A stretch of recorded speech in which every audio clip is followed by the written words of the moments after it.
सुंदर वन जंगल में टूनी चिड़िया रहा करती थी। उसे गाना गाने का बहुत शौक था। वह अपनी चाची शीला चिड़िया के साथ रहती थी। टूनी के माता पिता का देहांत बहुत पहले ही हो चुका था, इसीलिए उसकी चाची ने ही टूनी का पालन पोषण किया था। वह बहुत ही दुष्ट थी और हमेशा टूनी पर गुस्सा किया करती थी। अरे ओ महारानी, सुबह के 10 बज रहे हैं और तू अब तक आराम फरमा रही है। मेरे लिए खाना क्या तेरी माँ आकर बनाएगी? जा जल्दी से मेरे लिए खाना बना कर ला। टूनी को बुरा भला कहने के बाद उसकी चाची आराम से अपने कमरे में बैठकर फोन पे बातें करने लगती है और इधर टूनी अकेले ही घर की सफाई करती है, साथ ही साथ सबके लिए खाना भी बनाती है। टूनी खाना लाकर अपनी चाची को देती है। खाना खाने के बाद शीला कहती है, सुन टूनी, मैं अपने दोस्तों के साथ पार्टी में जा रही हूँ। मुझे घर आने में देर हो जाएगी, इसीलिए तू घर का अच्छे से ख्याल रखना और खाना भी बना लेना। ऐसा कहकर शीला वहाँ से चली जाती है और टूनी उदास होकर अपने घर के बाहर आकर बैठ जाती है। तभी उसकी सहेली मुनमुन वहाँ पर आती है। अरे टूनी, आज तुम हम सभी से मिलने बगीचे में क्यों नहीं आई? हम सभी सहेलियां इंतजार कर रही थी। शीला चाची आज कहीं बाहर गई हैं और उन्होंने मुझे घर पर रहने को कहा है, इसीलिए मैं नहीं आ पाई। तेरी चाची जानबूझकर तुझे कहीं जाने नहीं देती, जिससे तू किसी से बात न कर सके। अब तू मेरे साथ तुरंत चल। हमारी सारी सहेलियां बगीचे में हम दोनों का इंतजार कर रही हैं और हम सभी तुम्हारा गाना सुनने के लिए बहुत उत्सुक हैं। टूनी मुनमुन की बात मानकर अपनी सहेलियों से मिलने चली जाती है और वहां पहुंचकर वे सभी खूब मस्ती करते हैं। टूनी सुरीला गाना गाती है और सारी सहेलियां टूनी का गाना सुनने में एकदम खो जाती हैं। उन्हें समय का पता ही नहीं चलता और देखते ही देखते शाम हो जाती है। तभी शीला चिड़िया पार्टी से लौट रही होती है और वह टूनी को सहेलियों के साथ देख लेती है। शीला वापस घर आ जाती है और गुस्से में कहती है, मेरे मना करने के बाद भी टूनी की हिम्मत कैसे हुई घर से बाहर निकलने की? आने दो आज महारानी को, ऐसा सबक सिखाऊंगी कि फिर ऐसा दोबारा नहीं करेंगी। तभी टूनी घर वापस आ जाती है और शीला उसे बहुत मारती है, जिसे टूनी रोने लगती है। इसी तरह से कई दिन बीत जाते हैं और एक दिन मुनमुन टूनी से कहती है, टूनी, कल हमारे जंगल में गाने की बहुत बड़ी प्रतियोगिता हो रही है, उसमें तुझे भी भाग जरूर लेना चाहिए।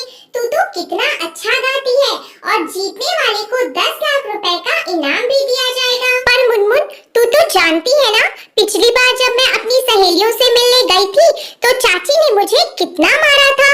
अगर मैं प्रतियोगिता में भाग लूंगी तो चाची मुझे जीने नहीं देगी। लेकिन टूनी, तुम कब तक अपनी चाची के अत्याचार सहती रहोगी?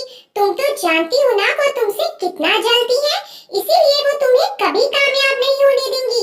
मेरी बात मानो और इस प्रतियोगिता में हिस्सा लो। तभी वहाँ पर कालू कौवा आ जाता है और कहता है, मुनमुन बिल्कुल ठीक कह रही है टूनी, तुम्हें प्रतियोगिता में जरूर हिस्सा लेना चाहिए। तुम्हारी चाची को मैं बातों में उलझाए रखूंगा, जिससे उनका ध्यान तुम पर ना जाए। अगले दिन सुबह होते ही टूनी घर से प्रतियोगिता में जाने के लिए निकल पड़ती है और कालू शीला चिड़िया को बातों में उलझाए रखता है, जिससे उसका ध्यान टूनी पर बिल्कुल भी न जाए। प्रतियोगिता में पहुंचकर टूनी बहुत अच्छा गाना गाती है। सभी उसका गाना सुनकर बहुत खुश होते हैं और टूनी प्रतियोगिता जीत जाती है। साथ ही साथ 10 लाख रुपए का उसे इनाम भी मिलता है। उन पैसों से टूनी अपने लिए अलग एक घर बनवाती है और उसमें अपनी सहेली मुनमुन के साथ रहने लगती है। देखते ही देखते कुछ ही दिनों में टूनी बहुत मशहूर सिंगर बन जाती है। इस तरह से गरीब टूनी अपना सिंगर बनने का सपना पूरा करती है। चालू चील बहुत ही तेज और पिछड़ी सोच की रहती है। एक दिन वह अपनी बहू मीना से कहती है, अरे ओ बहू, मुझे मेरे पोते का मुंह कब दिखाएगी? कल ही मेरी सहेली शीला की बहू को बेटा हुआ है। वो तो कितनी भाग्यशाली है, अपने जीते जी उसने पोते का मुंह देख लिया और एक मैं हूँ, अब तक अपने पोते का मुंह देखने के लिए तरस रही हूँ। सुन ले बहू, मुझे जल्द से जल्द पोता चाहिए। धीरे धीरे दिन बीतने लगते हैं और मीना चिड़िया गर्भवती होती है। तब उसकी सास कहती है, अरे वाह बहू, मैं बहुत खुश हूँ कि तुम माँ बनने वाली हो। पर एक बात ध्यान रखना, मुझे पोता ही चाहिए।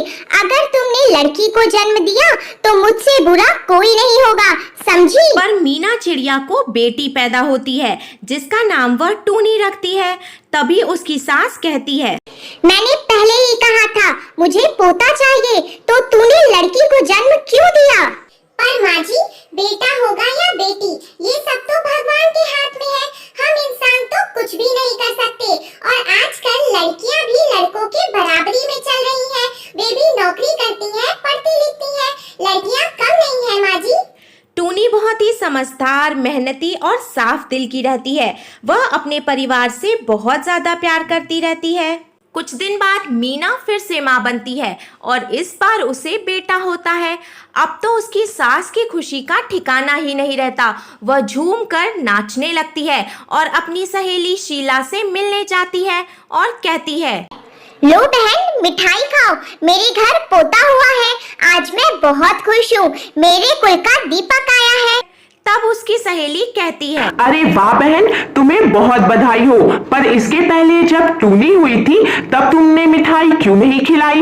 वह बहुत ही समझदार बच्ची है, दिल भी बड़ा साफ है उसका। अरे बहन, बेटी होने पर मिठाई कौन बांटता है भला? मिठाई तो पोता होने पर बांटी जाती है। आखिर कुल का वंश तो बेटा ही आगे बढ़ाता है ना? नहीं बहन, अब जमाना बदल गया है। आजकल लड़की और लड़के में कोई फर्क नहीं है, दोनों बराबर हैं। पर चालू चील पर इन सब बातों का कोई असर नहीं होता।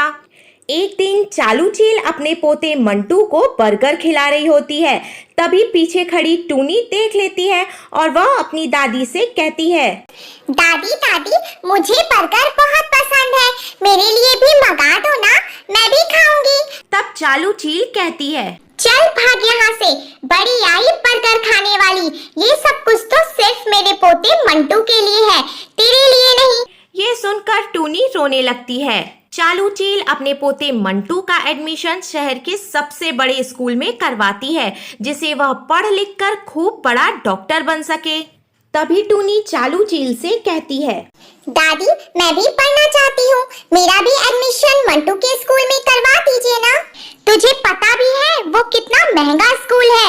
वैसे भी बेटियां पढ़ाई नहीं करती। जा अपनी माँ से रसोई में जाकर कुछ काम सीख ले, शादी के बाद वही सब तेरे काम आएगा।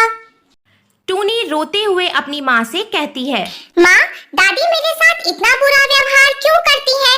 मैं भी पढ़ना चाहती हूँ माँ। टूनी की बात सुनकर मीना चिड़िया की आंखों में भी आंसू आ जाते हैं और वह कहती है, कोई बात नहीं बेटा, तुम उदास मत हो। दादी की बातों को दिल पर मत लो, उनकी सोच थोड़ी सी पुरानी है, इसीलिए वह ऐसा कहती हैं। पर तुम्हें मैं घर पर ही बहुत अच्छे से पढ़ाऊंगी और देखना तुम एक दिन बहुत ही काबिल बनोगी। एक दिन चालू चील को चक्कर आ जाता है और वह बेहोश हो जाती है। सभी उसे लेकर अस्पताल पहुंचते हैं और मीना चिड़िया पूछती है, माँ जी को क्या हुआ है डॉक्टर साहब? डॉक्टर कहते हैं, इनकी दोनों किडनियां खराब हो चुकी हैं। हमें इनका जल्द से जल्द ऑपरेशन करना होगा। आप में से कोई अगर इन्हें किडनी देगा तभी इनकी जान बच सकती है। मीना अपने बेटे मंटू से कहती है, मंटू, मेरी एक किडनी पहले से खराब है, इसीलिए मैं तुम्हारी दादी को किडनी नहीं दे सकती। क्या तुम अपनी दादी को किडनी दोगे? माँ, मैं दादी को किडनी नहीं दे सकता। मुझे पढ़ना लिखना है, आगे बढ़ना है, कामयाब होना है। अगर मैं किडनी दे दूंगा तो कमजोर हो जाऊंगा। मुझे माफ कर दीजिए, मैं किडनी नहीं दे सकता। तभी टूनी आगे आकर अपनी माँ से कहती है, कोई बात नहीं माँ, आप परेशान मत होइए। दादी को अपनी एक किडनी मैं दूंगी और उनकी जान बचाऊंगी। यह सारी बातें चालू चील की सहेली शीला सुन लेती है। चालू चील का ऑपरेशन हो जाता है और उसकी जान बच जाती है। तभी उसकी सहेली शीला उसका हालचाल पूछने पहुंचती है और उससे सारी बात बता देती है। ये सारी बातें जानकर चालू चील की आंखों से आंसू निकलने लगते हैं और उसे अपने किए पर बहुत पछतावा होता है। कुछ दिन बाद जब चालू चील ठीक होकर हॉस्पिटल से घर आती है तो अपनी बहू मीना और पोती टूनी से माफी मांगती है और कहती है, मुझे माफ कर दो टूनी बेटा, मुझसे बहुत बड़ी गलती हो गई। मैंने तुम्हारे साथ हमेशा ही बहुत बुरा व्यवहार किया है, पर अब मैं समझ चुकी हूँ होता है, बल्कि बेटियां तो बेटों से ज्यादा अच्छी होती हैं। अब मैं ऐसी गलती दोबारा कभी नहीं करूंगी। फिर भी सभी प्यार से रहने लगते हैं।